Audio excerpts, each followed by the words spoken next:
right, so just a few quick tips on getting started with the Insta360 One X. I picked this up over the holidays as they were offering it for 60 bucks off the normal price. I've had my eye on it for a while, been pretty impressed with the videos I've seen, and finally went for it. So to take it out for a test run, I thought snowboarding would be a good opportunity. We've gotten a ton of snow this season, and it being Saturday today and a pretty nice day and still a good amount of snow, I thought this would be a good opportunity to get out and test this thing out.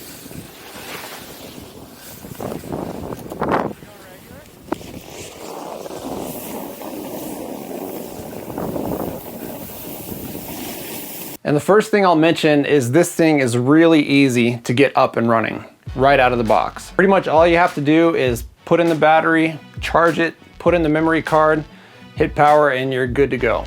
Now there are only 2 buttons on this thing, and either one of them, if you press and hold for 1 to 2 seconds, will turn it on.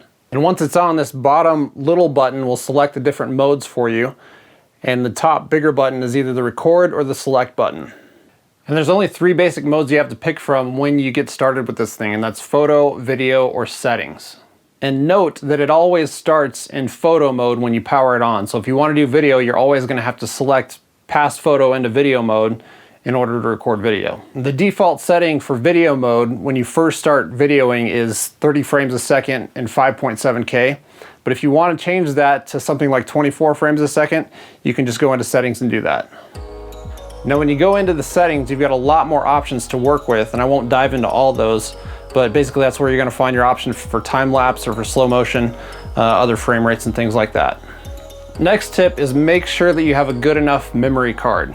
This thing is recording at 5.7K, so that's a lot of information going into that memory card, so it has to be fast enough, otherwise it's gonna stop early or just have issues when you're trying to record. You can find a whole list of tested memory cards on their website, and you can see exactly what they've used and what's worked well. As far as the size of the memory card goes, I say bigger is better, especially with a camera like this that records in such a big format. Thinking of filming in your standard 30 frames a second, 5.7K, you can expect a 128 gigabyte card to give you about 2.5 hours of video.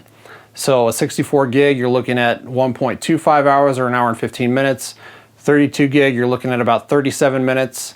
And honestly, a 32 gig should cover you for about 1 battery. And battery life is something else that you're gonna wanna consider. So when I went out in the cold to test this snowboarding, I got exactly 25 minutes of battery life out of the Insta360 One X. And that was pretty good for me. That got me down 3 to 4 pretty good runs, got some shots on the lifts. It was a good amount of record time. Now, I haven't tested this in warmer weather, so I can't say, but I've read that you can expect as much as 45 minutes out of the 1 battery. So depending on how much record time you're looking for, you'll probably want to get an extra battery or some kind of an external battery pack that you can charge it when you're not using it in between shots. Another thing to note is that this thing goes into standby mode really quick. If you haven't touched it for 20 seconds, it's gonna go into standby mode. And then 40 seconds later, it's gonna shut off entirely. So it's pretty good at trying to preserve its battery life and be efficient, but just be aware that if you hit record and it's in standby mode, it's not gonna record, it's just gonna turn it back on and wake it up. So to make sure you're recording, you're gonna wanna make sure that that light at the bottom is blinking. And that's going to be important, especially in bright daylight, because this screen, this tiny, tiny screen, is really hard to see in the daylight. This blinking light was easier to see. I could always tell if that was on or blinking. So pay attention to that to make sure you know if you're recording or not. I did go on a run or two accidentally thinking I was recording when I actually wasn't. So that's something to be aware of. And it's also a good idea just to check it to make sure that it is recording. As you're just starting to use it, you don't want to be out thinking that it's running for 5-10 minutes and it's actually not recording anything. So just get to a place where you can check the screen and make sure it's actually doing what you think it's doing before it disappoints you. And another thing I'll mention is you'll want to have this Insta360 Selfie Stick that the item by itself does not come with. I got it in a set, so this was included in the package I got, but you can also buy the camera as a standalone without this, but I don't know why you would do that, because this pole, the way that it's set up, and this might work with other poles, I don't know, I haven't tested it, but the pole disappears when you've got the camera sticking out in front of you. So that's the really neat effect about this camera for me, is that it's like somebody else is filming you when you're out there doing your thing. So I would definitely recommend starting with this Insta360 Selfie Stick. So about that selfie stick, pretty simple. All you gotta do is screw that little 1/4" mount into the bottom of the camera, make sure it's on there and seated against that base of the pole.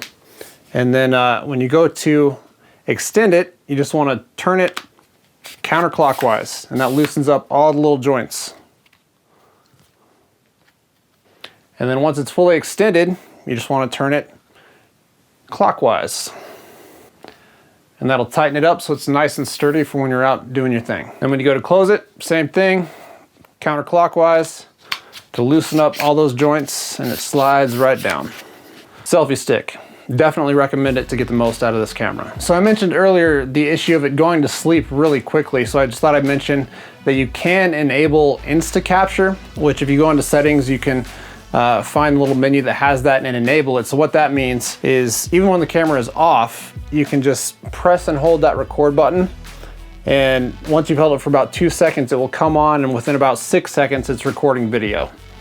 So be aware that you can do that. I don't know how that affects the battery life, if it makes it drain a little faster. I know for GoPros that does drain the battery faster to leave it in quick capture mode, but that's an option. So the nice thing about that is it would save you from having to turn the camera on and then flip over to video mode from photo mode and having to mess with those couple extra steps. And then while you're in Insta Capture, once you hit that record button to stop whatever recording you're doing, the camera will just power off again. So that's an option if you want to dig into the menu settings and turn that on. So when you take this thing out of the box, you'll notice, and you were probably aware of this before you bought it, there's a lens on both sides of the camera. So there's really no way to safely set it down without risking damaging that glass on the lens, unless you're setting it down on some really cushy cloth or something you know is not going to scratch it. So my recommendation is always keep this case that it comes with handy, so you can just slip it right in there when you're not using it. Or what I like to do is if I'm packing it around, I'll just put it so the lens is all the way inside, so I know that it's not gonna risk getting scratched while it's in that case. So it's nice that it comes with this little case. There are cases that you can buy that it can actually film through, but this is a good starter for when you first get it. And it comes with this nice little lanyard. You can just slip that on.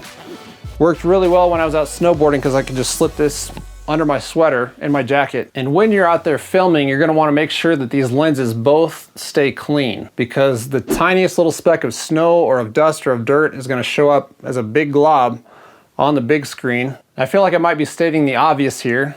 I may have already stated the obvious a few times, but there's no way to check your footage on this once you filmed it. There's no little viewfinder or a screen that actually shows you the video. So the only way to check your footage while you're in the field or doing your recording, aside from coming back and checking it on your home computer, is to have a device with the Insta360 One X app that you can connect via Wi-Fi and then check your footage that way. But that brings me to probably the greatest thing about this camera, is that you don't have to focus on what you're pointing it at. You just have to put it out there. Put it on the top of the pole, extend it. It's gonna pick up everything. It records everything. So the only thing you have to make sure of is that it's in front of you if you want the view in front of you, or behind you if you want the back view, and it gets everything. And then you can pick the angle later in editing. That's what's so great about this camera, is you don't have to mess with trying to figure out what angle you want or making sure you get the right shot, because it gets everything. I'm not gonna get into the editing or the app in this video. I just wanted to point out that you don't have to worry about it, because you can pick all your angles and all your shots later in the editing. Love that about this camera. That with the stabilization, definitely worth the investment, at least with the discount. One other thing I'll note, and this isn't really a tip, but I just noticed that the audio on this camera was actually pretty good. I was out there snowboarding. I had the selfie stick out in front of me or behind me, so the wind's rushing by. It wasn't that windy of a day, but still when you're snowboarding, shooting down a hill, it's windy, and it actually captured the sound of the snow pretty well.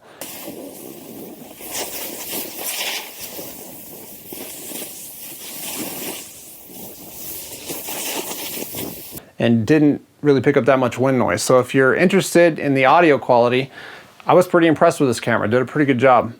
So yeah, there's just some tips about getting started with the Insta360 One X. Hopefully that's helpful. Great camera, I'm very impressed. It's one I've had my eye on for a while, and just the fact that you can go out and not worry about what you're getting as far as the angles and specific shots you're trying to get goes, you're just doing your thing. I think that's great. That's incredible innovation as far as cameras go. Really impressed. So yeah, there's a few tips to get you going. Hopefully that's helpful.